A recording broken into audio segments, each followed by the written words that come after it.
Un matin ensoleillé, à l'aéroport animé de Château-Poli, un chat orange potelé nommé Gustave et son petit chaton Jocelyn, tout aussi potelé, contemplaient le tumulte du terminal.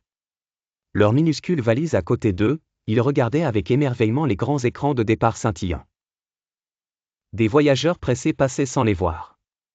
Malgré la foule, Gustave maintenait son calme, ronronnant doucement pour rassurer Jocelyn qui, pour son jeune âge, était fasciné par tout ce qui se passait. « Ne t'inquiète pas, mon petit, dit Gustave.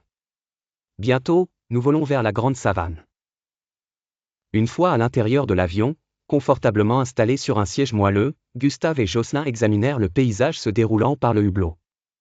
Pris par l'excitation du voyage, ils acceptaient avec gratitude les collations offertes par une hôtesse de l'air souriante.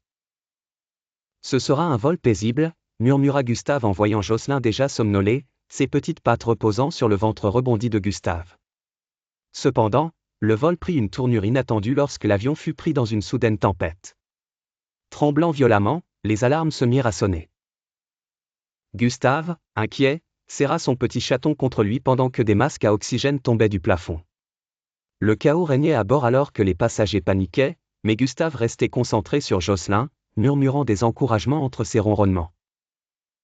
Lorsque l'avion s'écrasa en pleine jungle, Gustave et Jocelyn émergèrent des débris ensanglantés mais vivants.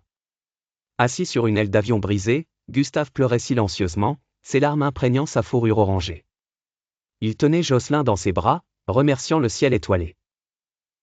Autour d'eux, la jungle était étrangement silencieuse, seulement perturbée par le lointain hurlement des sirènes de sauvetage.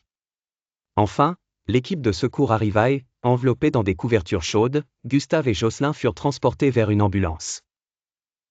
Le soulagement inondait leurs visages épuisés alors qu'ils étaient emmenés vers la sécurité, appréciant les soins des sauveteurs et trouvant du réconfort dans la douce vibration du véhicule roulant sur la route sinueuse.